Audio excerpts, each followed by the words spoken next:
my name is Dr. William Force. I'm an assistant professor of sociology here at Fresno State. My research generally looks at culture, identity, power, language, and how those things sort of interact with one another and shape people's experiences in everyday life.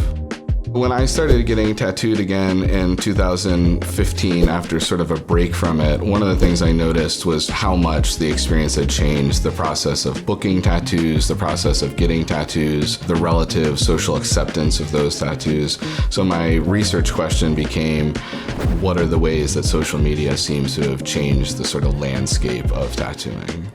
Social media seems to have changed basically every aspect of tattooing. It's changed the way that people learn tattooing. For most of contemporary Western tattooing's history, you learn tattooing through an apprenticeship where someone who's already been tattooing for a long time takes you under their wing and teaches you the basic skills. So that has changed now. Many people learn how to tattoo primarily or exclusively through TikTok and YouTube and Instagram. Social media has also changed the way that tattoo artists promote their work and get clients. Flash sheets, these sets of pre-drawn images, used to primarily be hanging in tattoo shops on the walls.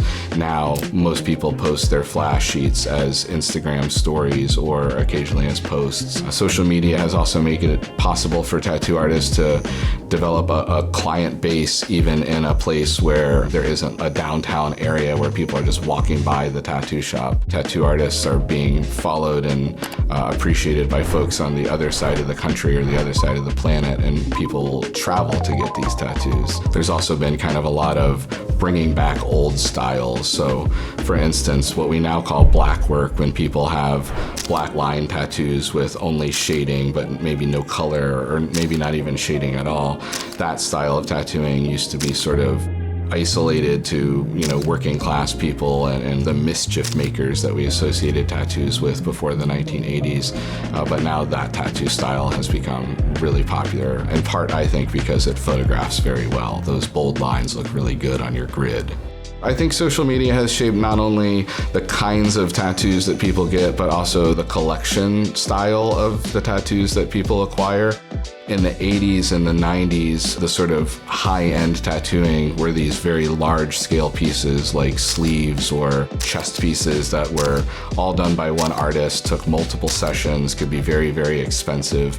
Now, because tattoo artists tend to book single appointments with people, many times folks who are passing through or visiting just to get those tattoos, it seems to have become more common to get what tattoo artists call bangers, or these little individual tattoos that can be banged out quickly in an hour or so. So even though these tattoo artists are now charging more money than maybe a street shop tattoo artist would have in the 90s, I can still accumulate a sort of nice looking, expensive collection, one piece at a time, with a lower investment of time and money than I might have in the past. Tattoos that are bold and colorful or shocking in terms of their imagery are the sorts of things that the algorithm seems to like, so to speak. So the ignorant tattoo trend of having sort of almost like bootleg cartoon characters or sort of salacious imagery or kind of shocking imagery in the tattoos, that seems to have in part become popular because of the if it bleeds, it leads sort of